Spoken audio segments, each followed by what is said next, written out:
Баршаңызға сәлем достар, менің есімім Камшат, менің YouTube каналыма қош келдіңіздер. Мен сіздерге бүгін адамның бауыры, сонымен қатар Enel компаниясының өнімі Detox екінші шаг туралы айтатын боламын.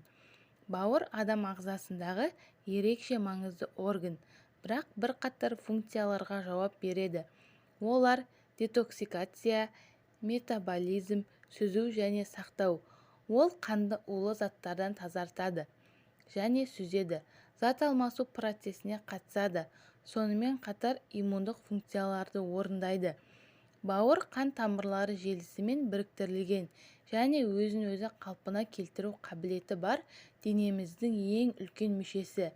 Дегенмен, біз бұл туралы жиі ұмытып, алкогольді теріс пайдаланамыз, немесе дұрыс емес диетаны ұстанамыз. Бауыр зақымы ол көптеген жылдар бойы жалғасуы мүмкін. Бұл біздің денсаулығымызға, әл-ауқатымызға және сыртқы келбетімізге деструктивті әсер етеді. Сондықтан бауырдың денсаулығына қамқорлық жасаған дұрыс. Диеталық қоспалар жақсы болуы мүмкін. Көптеген бауыр аурулары асимптоматикалық түрде дамиды. Ал кейбір адамдар аурудың асқынған кезінде де ерекше белгілерді байқамайды. Бауыр проблемаларын диагностикалау қиынға соғады. Тіпті симптомдар бар болса да, олар соншалықты ерекше емес, олар басқа аурулардың дәлелі болуы мүмкін. Бауыр аурулары кезінде сіз басқалармен қатар мыналарды байқай аласыз. Бірінші, іштің ауруы.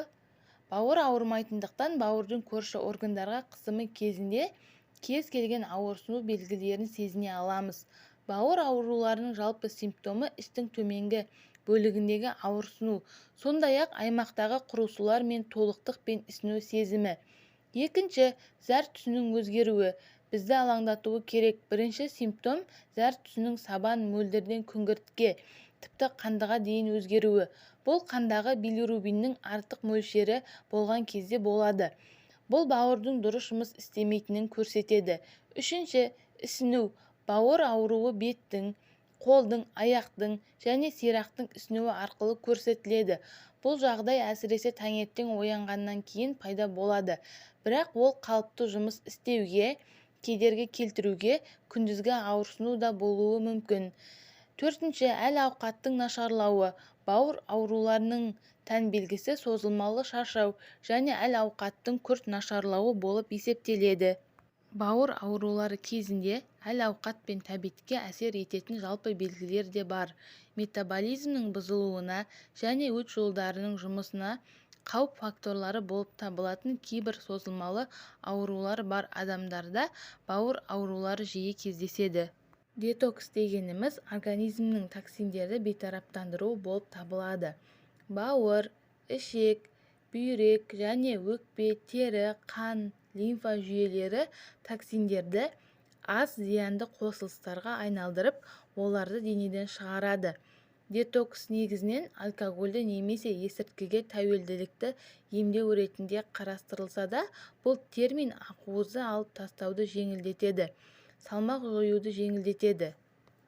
Детокс диеталарының әртүрлі түрі болса да, олар жалпы қағидаларды ұстанады. Бірінші, химиялық заттардың мөлшерін азайтыңыз.